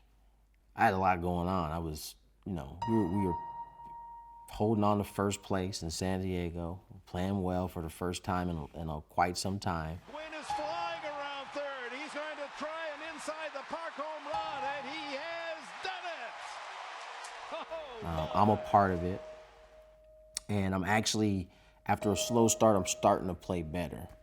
And this news comes. It was devastating.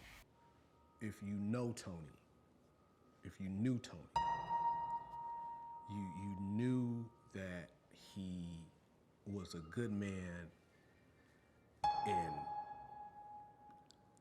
honestly, baseball means nothing at this point. He was a better man than he was a baseball player. I remember him coming up to our office and asking me to go down to a conference room. And I knew something was going on because he was going in for tests and stuff like that, but never did you, it's denial. You never think about it, it's cancer or whatever. But he said, hey, brought me in by myself, and he said, hey, look, I've been diagnosed with cancer. I'm going to lean on you a little bit. I'm going to need you to kind of take over some stuff because I'm going to have to start doing some of these treatments and stuff like that. And when he's talking to me, and it sounds kind of cliche or movie-like, but I remember him talking and telling me that, but it was kind of like it was a muffled because you're just so in shock. It's like you in movies, right? He's kind of talking, and the first thing I'm going is there's denial right away. And I'm like, he didn't just say that. It's Tony Gwynn, right? That doesn't happen to Tony. I started crying, I think I made him tear up a little bit. But I remember, him going, hey, did you hear me? And I'm like, no. The next step was surgery. This gave us hope, but also uncertainty at the same time. That night I actually talked to him, and Tony was always upbeat. At least that's what he showed me. Now Alicia would know better because, that's his partner. He went in for surgery, and I'll never forget, and he came, after surgery was over, he woke up and he's like, am I dying? And I said, no. But it was something about that day when Dr. Saad said, we think we got all of it. So yes, he goes through the treatment, you're relieved because they say it's, they've gotten what they needed to get and it's gonna be good. But in the back of your mind, at least myself, I understood that there's a chance that it might not be. And that kind of just hangs over you the entire period that you're going through this. Like, there wasn't one time where treatment was done, you know, where it seemed like it was gone, or anything, where I completely just said, okay, good. It was always hanging over my head. It was always a little piece of me just holding my breath, you know. And then, you know, he went on for a while, went back to work, coaching as, you know, but, you know, nothing was hurting or anything. But when he went back for his checkup, it had come back. A different type of reality started to set in for my brother and I. You're devastated, but it's not the same type of devastation that it was the first time, because you've been through it one time. You know what I'm saying? So it's not new.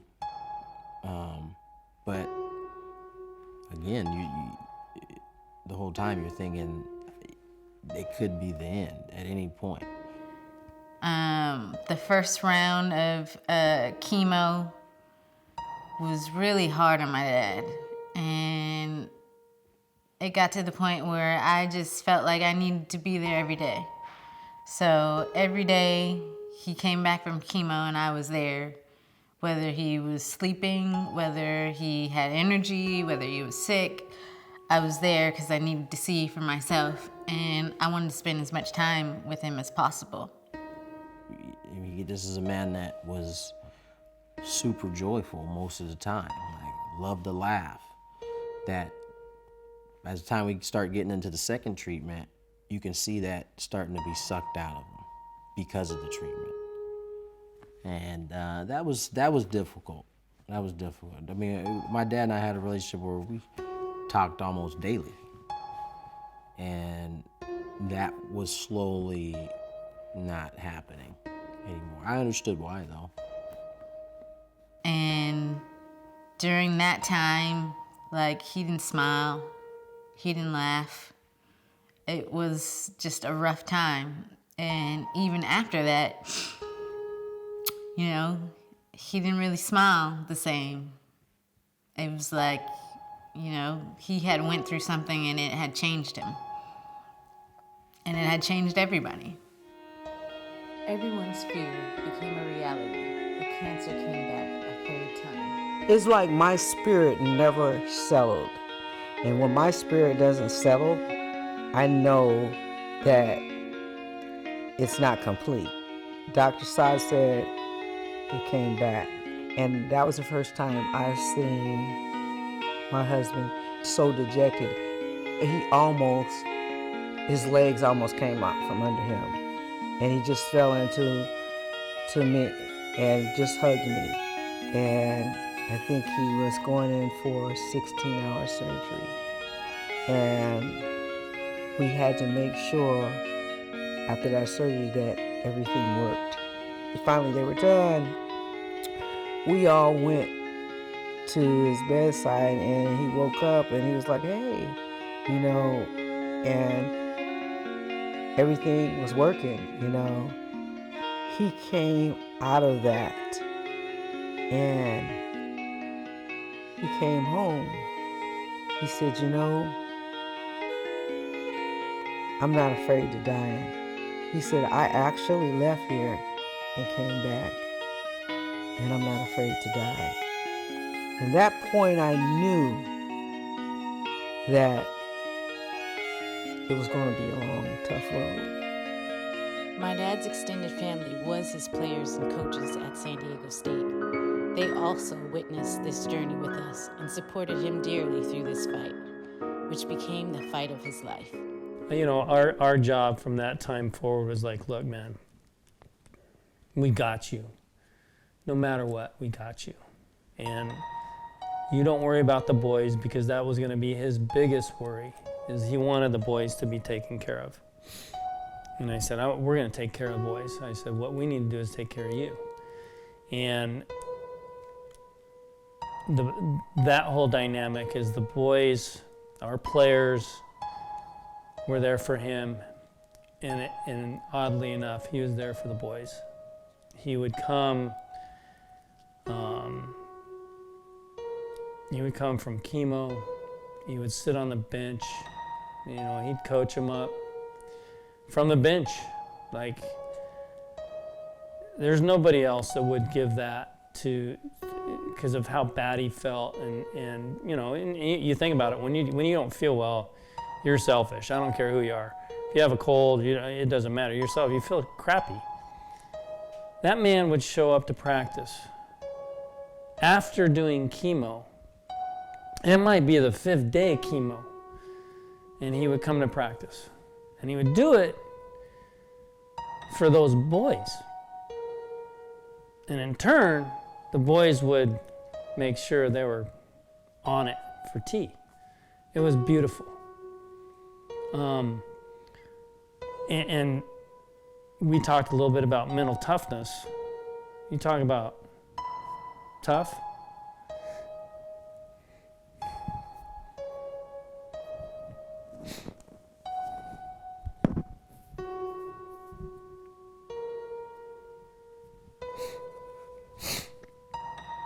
That man's tough.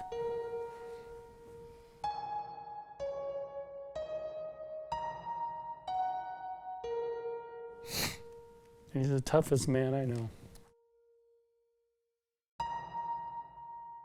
We were still hopeful, but the reality of the situation started to settle in. And it was sad toward the end because, you know, he felt like he wasn't going to beat it.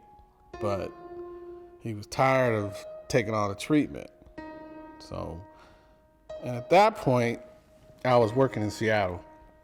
And I felt like I can't be selfish in that what my own wants are, and I got to be mindful of what he's going through. Tony was like, you need rest. Here this man is, literally ill, cancer, dying. And he tells Alicia, you need rest. You need to rest. You don't need to be doing this. You need rest. And she was not having it. He didn't want to be taken care of. I mean, because he would say, look at you, you're so tired. And maybe physically I looked tired, but my spirit wasn't tired because there was nothing that I wouldn't do for my husband because he was always there for me, you know. Because when I think back, and he always really protected me. Then he just really got sick again, and we took him back to the hospital. And they had this treatment plan for him. He said, no more treatment. He said, I'm dying, and I'm gonna go out my way. And at that point, you know, the second time when he had went in the hospital, I had a dream. I had a dream that he had passed, and it was really real. And I had told some of my peers and, you know, some of my people at church, and they were like, no. But I know what God had shown me, and it was so real, you know. And I learned, this is when I learned that when you have a connection with God, it's between you and God. You could go outside if you want to, but that's on you. And then like a couple weeks later, we drove up to UNLV. We always drive. And they followed behind us. And Alicia, you know, with Tony. And that was the last game. He didn't even make it to the game. He made it through BP. And hung out in the dugout during BP, and then right before the game, like our guys, you know, we go down the line and we do like some sprints and stuff, and we gather. And Tony, with the help of our trainer, kind of walked out there and said, "Guys," he said, "I just can't do it. You know, he's just so weak," and he had to go back to the hotel. We won. And we went to his room and sung a fight song for him. My dad spoke, and his words spoke volumes. But he was really happy. He had made his peace with God. So we were all sitting at the table one day, and you know, he would always say, "I'm fine, Alicia. I'm really fine." He said, I just got to know that you're going to be okay. And I said, no, we're in this together. We're a team. He said, Leash, you got to accept it. I was like, no, I'm not accepting anything. You're going to get through this. He said, Viv, I'm dying. And I'm going to do it my way. And he said, what good is living if you can't have the quality of life? He said, I'm just trying to make Leash understand that. I guess it was a moment where you just had to accept that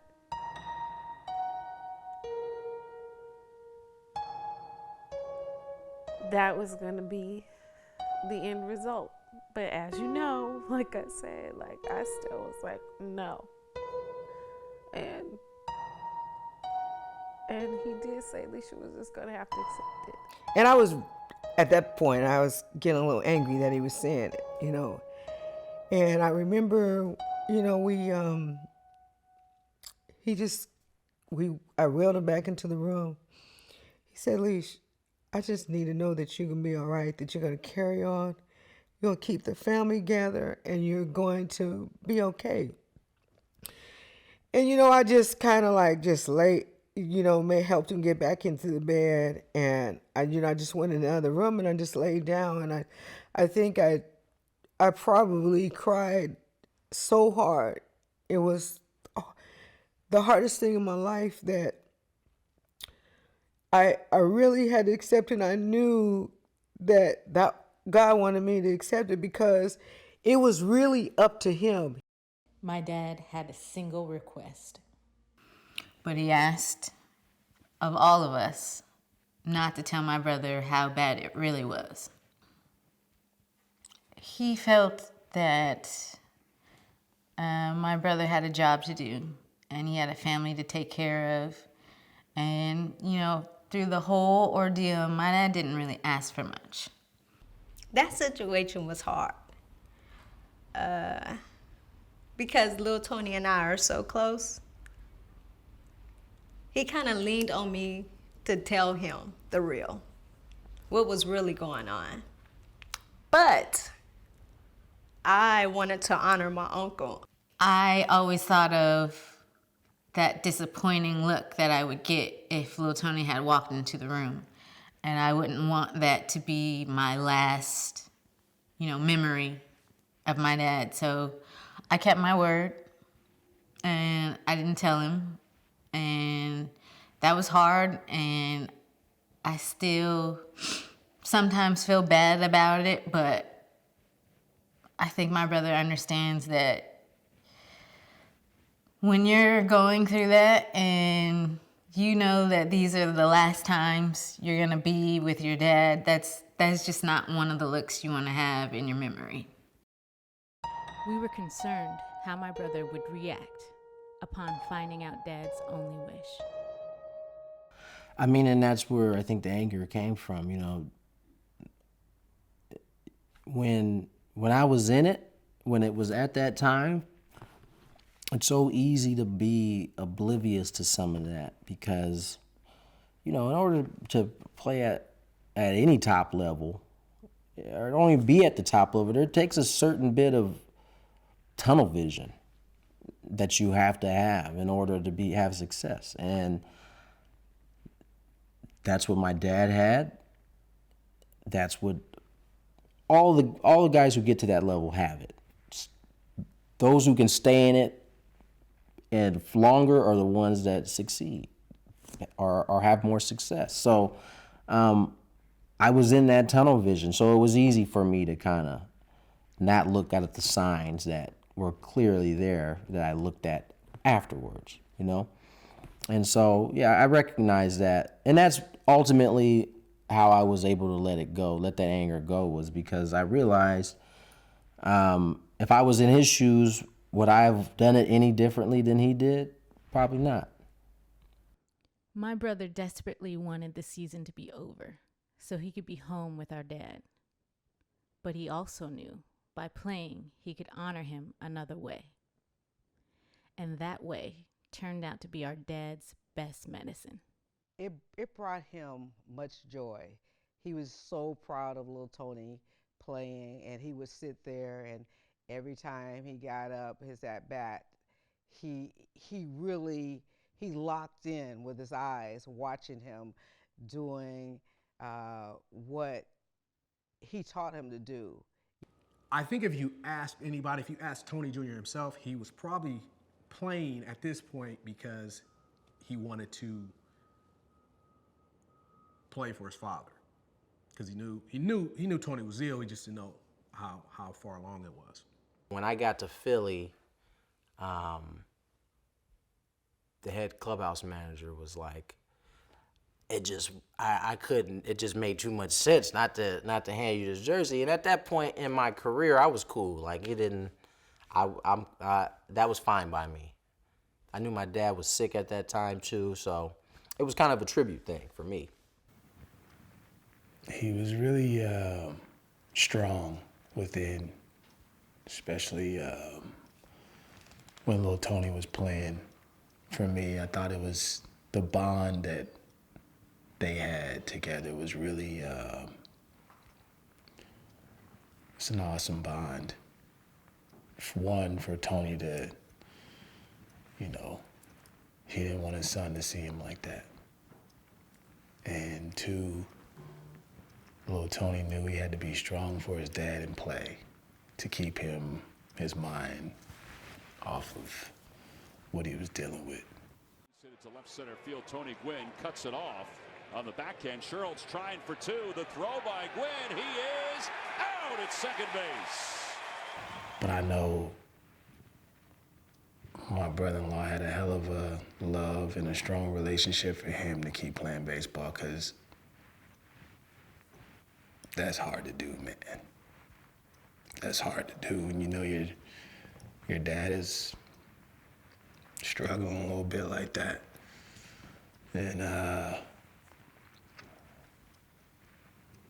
to not be able to come home and spend some time with him, that's pretty tough. But I had a lot of respect for the way they did that. Even though my dad was surrounded by the thing he cherished the most, his family, he ultimately got tired of being sick. My dad was dwindling a lot. And he would go through bouts where, he would have panic attacks or hard of breathing, and we'd have to call the ambulance. And every time he left from the ambulance, they would wheel him out, and he would make eye contact with me every time. And that was, I believe, his way of letting me know that, I'm gonna be all right. I'm gonna keep fighting. I'm coming back. And so, that was a little comfort. I mean, it was just a rough time to begin with, but that was just like our little thing. But one day, I went in the room and I cried so hard again. And when I came out of that room, and I was in that room crying, but I was feeling how much he was suffering. And when I came back out of the room, I just said, Tony, I'm gonna be okay. And I'm gonna carry on. And I'm gonna keep the family together. And he said, yeah. He said, that's what I want you to do. He said, because I'm gonna be your angel watching over you. And he said, don't let the people forget me. And I said, I won't, and he said, I enjoyed and I've been blessed to be a good ball player, but that's not how I want to be remembered. I want to be remembered as a man of integrity, a good husband, a good father, a good friend, and most of all, that I did things the right way and I treated people right. And I said, okay. And then I remember he said, no, just let me rest. It came to a point where he stopped talking. Like, he would only talk when he really had to. And there would be times where he would just kind of go to sleep, just because he didn't want to, you know, he was in pain. He was hurting. And he would wake up and he would be like, I'm still here. Because he was ready to go. Every day with Dad was precious. On Father's Day 2014, we were all looking forward to making him feel appreciated. Well, the whole day was just like slow. Like slow motion. You could tell that he was just, you know, he wasn't saying anything. He didn't say not a word that I heard that day. And, you know, as the day went on, you know, his breathing was getting worse and worse. And to the point where we felt like, no, we gotta call the ambulance. And they took him and they wheeled him off. And I walked with him to the hallway where I normally would. And when they wheel him through those doors, we usually make eye contact. So he could tell me that, you know, I'm gonna be okay. And that time, he didn't look at me. He didn't look up. He just looked down. And that's how I knew that he wasn't coming back. When they came and got him, and I said, are you ready? He said, yes. And so the EMT said, boy, his heart is strong, you know. And I said, do you want to go to the hospital? He said, yes. I went into the closet to get my shoes. And through my spirit, I heard the Spirit of the Lord was like, I'm going to take him. He had signed a DNR, and I knew that the hardest thing was going to be for my sister to like actually honor it, because, you know, but I knew that she would. I knew that she would initially want to fight it, but I knew that she would honor Tony's wishes, because she and Tony had talked about it at length. And ultimately, their relationship was built on in love and respect. So as much as she didn't want to lose Tony, she wanted to honor him, honor his wishes as well. So shortly after getting there, they worked on Tony, and then he just stopped breathing. And they asked Alicia, do you want to resuscitate him? And I think it took every ounce of strength in her body to say no.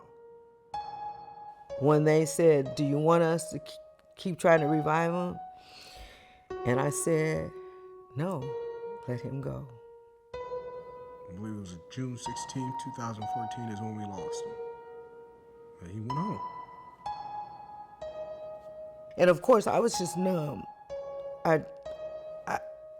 When they said he had gone, I was numb. I didn't even cry.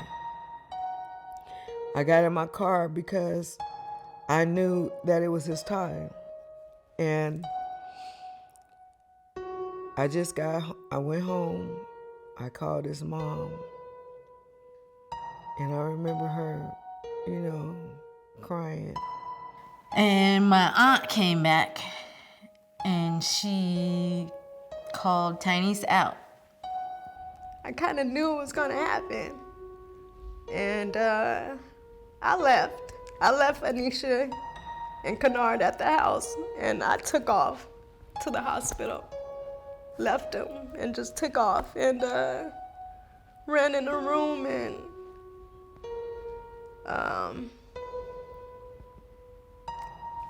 screaming no. And I was like, you know, just in the room by myself, and then in comes my Uncle Clay and my mom. And she walks in to the hallway and she says, your dad is gone. And she breaks down. And I just, you know, I crumbled because I felt like a piece of me had left. And it was just,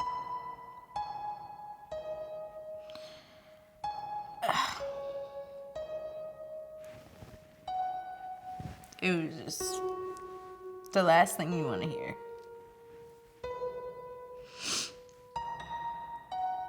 Waiting for the news to hit everybody, and you're scrolling on social media and everybody's talking about how much they love their dad, and making posts to their father, and here I am saying goodbye to mine. It's like I'm in Atlanta, so it's like 4 in the morning, 3 in the morning.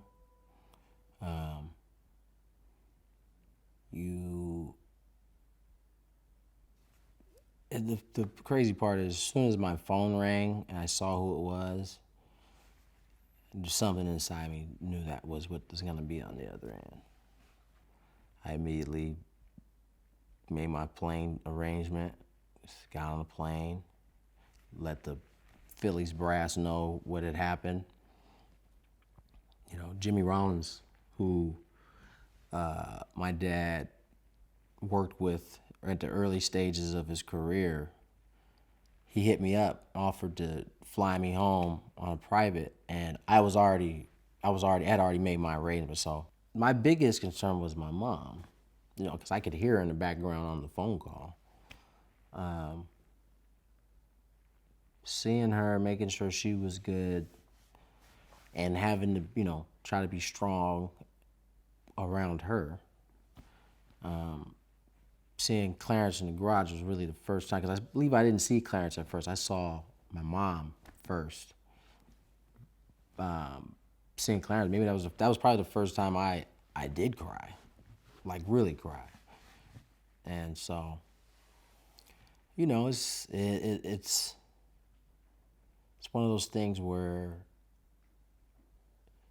nobody can tell you how to feel. You don't know how to feel. Nobody can tell you how to feel. You just gotta go through it. My brother has always been my protector and one of my heroes. He had to swallow all of his pain and return to work because that's how our dad raised us. And baseball fans around the country helped him through this difficult time. Man, I remember at first it was just really hard for him to get on the plane. But, like I said, my dad has instilled in us that, when you got a job to do, you got to do it. And you got to finish it. I'm still grieving, for sure. It was, 4 days after the funeral? Maybe not even that. But I could hear my dad's voice in the back of my head. You got a job to do. So I did the best I could to lock in and focus and be a solid pinch hitter. And here comes Tony Gwynn Jr. to pinch hit for the Phillies here in the bottom of the 8th inning. As I walk up, and I'm not expecting a standing ovation in Philly. Tony Gwynn Jr. And I wasn't playing well enough, to be honest, right? And so when they start to stand on their feet and they're clapping, it was emotional. It was tough for me to be able to lock in. I'm holding back tears, understanding I gotta face this, 6th, 7th inning guy right now, and I can barely see him because my eyes are all watered. But I don't want to go to my jersey and let everybody know I'm crying. I'm a professional right now. Very classy.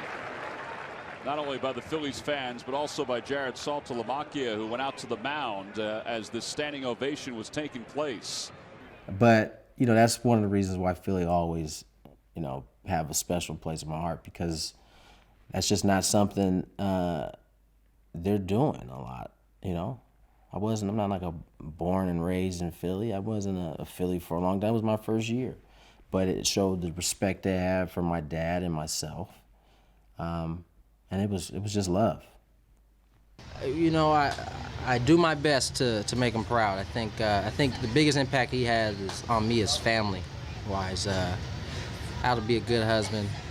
I'm still learning to be a better husband, but how to be a good husband, how to be a good father, how to conduct yourself as a professional and as a family man. Those things are the impact that are with me on an everyday basis. Over my dad's 20 years playing for the Padres, the people of this great city have become extended family to us. And they showed up for us and for him. It's almost like there's a part of you that couldn't get through it without them, because they were a part of our lives, and they were especially a part of my husband's life. You know, the services at the stadium, you know, was really nice, and we appreciated it, you know. And I don't even know how my daughter got up and spoke, but I could see him smiling that those people really appreciated him and respected him. When you're going through one of the toughest times of your life, and on one end you're grieving your father, but on the other end you're celebrating the life and the person that he was. And we had already had the, private service with family and close friends. But when you have a public service and so many people show up just to pay their respects, just to show their support, and how many people showed up, that's something that, you tell your kids, you tell your grandkids, because that speaks to what type of person my dad was. He affected people in more ways than just, entertainment with baseball. He affected people with how he lived his life, how he treated people, and how he made them feel. And, people wanted to say goodbye. The last thing you want to do is speak to that many people when your heart is so heavy. And so, after she said that, I was like, okay, I'll say something. She was like, it doesn't have to be long. It can be short. I just need somebody to say something.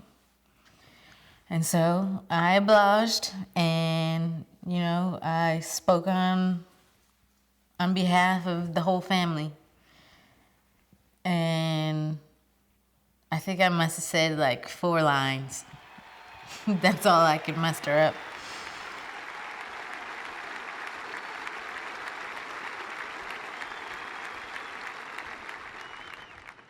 On behalf of all of the Gwynn family, I would just like to take the time to thank each and every one of you for all of the support and all of the love.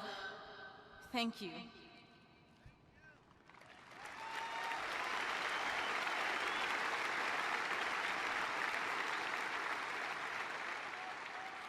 You guys are why my dad loved San Diego so much. So thank you, good night, God bless, and be safe. And I remember getting off that stage and the relief that they had that somebody was able to say something to the people, to thank them for being there, for thanking them for their support. And, I was glad that it was me, but also for me, that was a realization that, I had stepped into that path of taking the legacy where it needed to go. Having a father who's famous and being named after him can be tough, especially when you decided to play the sport he played. He hits it hard, right center field. Over to try and cut it off, Derek Bell. He does so, but not before Gwynn slides in with a double. And a fly ball deep to right. Back goes Gonzalez, and this one is gone. Tony Gwynn hits his second home run of the year. And just like him, become a television personality. My brother has definitely represented the name well, and I know our dad is very proud of the man he's become. As for me, I chose to follow my passion of singing. But now my main professional focus is continuing and building my dad's legacy, which is why I decided to organize and executive produce this documentary to showcase who he was as a man and not as a ball player. My brother and I have both followed in the tradition of family that our parents demonstrated to us. And it's a tradition we are passing down to our children. My mom is still chasing her passions and continues to be the glue of the family.